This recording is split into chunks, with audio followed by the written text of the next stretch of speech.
All right, let's talk about the airbrush. So, I guess backstory a little bit.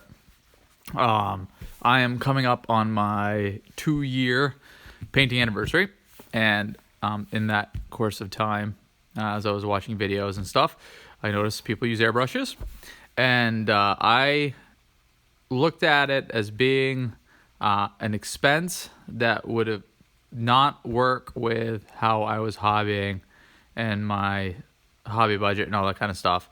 And so I was like, oh, never going to get an airbrush. And I kind of became the airbrush hater snob guy who was like, oh, I'm not going to watch this video because of an airbrush and all that kind of jazz. So there was a point in history where a friend of mine, I didn't know about all this, but he went and bought a motorcycle. He is young and single and has a good paying job and low rent and living expenses. So he bought a motorcycle because that's what you do. And he wanted to stencil on, like, I think it was an American flag or something. I don't know. He wanted to put something on his motorcycle. So he went out and he bought an airbrush. And he bought a big old tool compressor, which is sitting over there. Here, let me... yeah, big old compressor over there. 50-foot hose on said compressor. And all the fittings for everything, and cleaning pot, and all of the brushes that you need to clean with, and the hose. The hose came with the airbrush, but he bought all the quick connect fittings and all that kind of stuff, so that he could work on his motorcycle, and he didn't. And it was all sort of sitting around, and I don't know how long it was sitting around, but he and I get together on a good month, 2 or 3 times a month, and play board games. And there was one night where we were sitting, and I don't know, maybe I mentioned it or somehow it came up, and he's like, hey, I got all the stuff. Why don't I just bring it up, and you can take a look at it, and maybe you could use it. And I said, yeah, why don't you do that? So he brought it all up. And then I opened it up, and I looked at it, and from what little I knew about airbrushes, this one was the trigger type, and nobody uses that. And I guess just because I'm an idiot, I looked at this, and it was something that was kind of unfamiliar with Farge painting and all that kind of stuff. And I was like, and I put it in it. It stayed in its box, and the compressor came down to my basement, and this stayed in its box, and it kind of turned into an out of sight, out of mind kind of situation. And it just kind of sat there, and it came up every once in a while. I would look at it and be like, oh yeah, or I'd see a video with airbrushing, and I'd be like, oh yeah, I should probably get down and take a look at that. But I think I'd built up in my mind this intimidating wall of stuff that you needed to kind of know or prepare or understand to airbrush. And I didn't do it.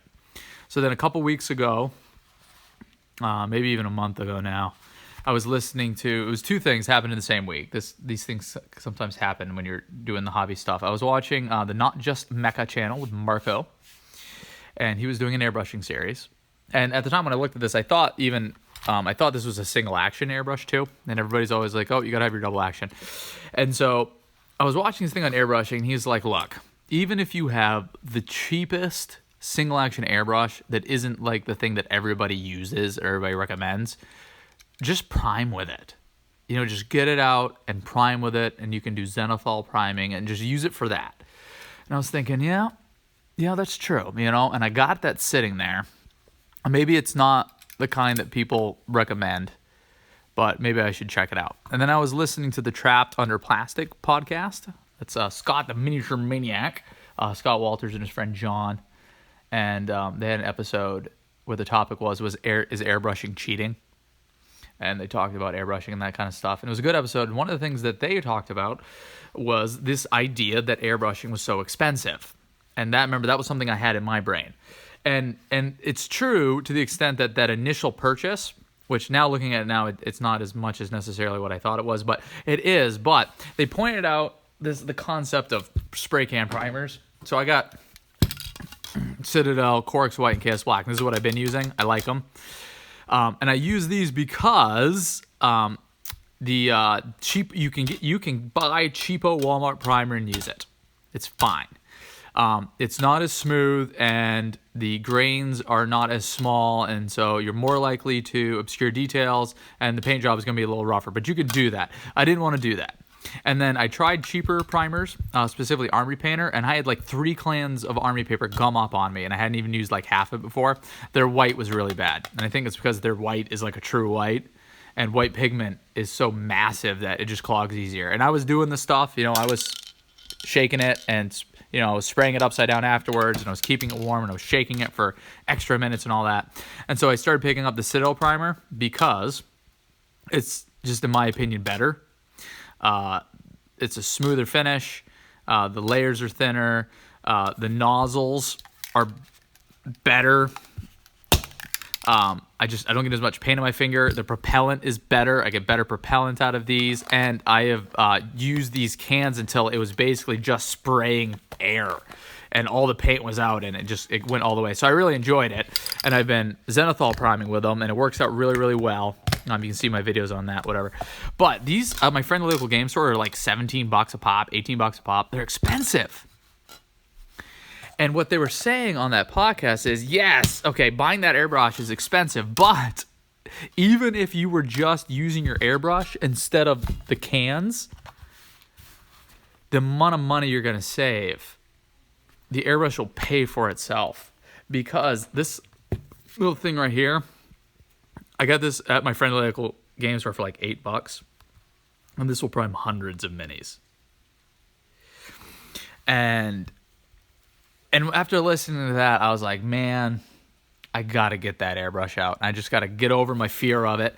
And so I went searching on YouTube. I found Bonda Inku has airbrushing for noobs, where he goes all the way from the parts of your airbrush and assembling your airbrush all the way through cleaning your airbrush. I watched that like a bunch of times. And then I went to my friendly local game store and I picked up this surface primer. And I picked up this flow improver to be my thinner, and I also used it with the surface primer, even though you don't have to, but it worked out well for me. And I sat down and I pulled out this old World of Warcraft mini and I primed it. And I was actually surprised at how easy it was, how quick it was, how smooth it was, and just a very positive experience. And I was like, okay, I got to do this. And so I want to be able to try some zenithal priming, and I heard that trying to do white paint really gums it up. I've been watching a lot of videos about white ink, so I ordered some white ink, and I haven't run this through yet, but that's the plan, and you'll see some minis with that here coming up pretty soon. And then I'm even going to try to do some base coating on my next couple Space Marines, because they're just all one coat, one big color, and that's what the flow improver is for. It turns out, I actually looked it up, and I tried it. This is a dual action, actually, which is nice, and I'm getting used to it. I started by spraying water through it a bunch until I was kind of familiar with it, and then I took the plunge and put some surface primer in and some flow improver and primed this guy, and it was great. Cleaned it afterwards. It was great. Set out that block of time, and so I am now going to be taking that deep dive into the world of messing around with airbrushes.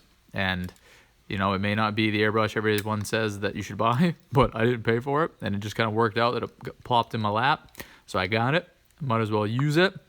I think everything you can do with an airbrush, you can do with a brush. So, even all the zenithal priming that I'm going to do, you can still do it with rattle cans just fine. The base coating, I'm going to basically make a glaze and shoot it through here, but you could do that with a brush. So I'm not going to try to be that guy that's like, oh, you got to go buy an airbrush, you got to do this stuff. But I got it. I'm going to use it, speed up my process, save some money long term, try some new and interesting things. So if I start talking about an airbrush in the future, if I say my airbrush, it's not my airbrush, but it's on extended loan, and I'm going to play with it. And so I'm probably going to be making references to I zenithal primed and base coated this with an airbrush. And then maybe as we go in the future, maybe I'll try out some other stuff as I'm starting to get more comfortable with it. But here it is. That's how I got it. That's what I'm doing with it. That's what I plan on doing with it. And so now you know. And now, if I talk about in the future, there you go. All right. Thanks. Have a good one.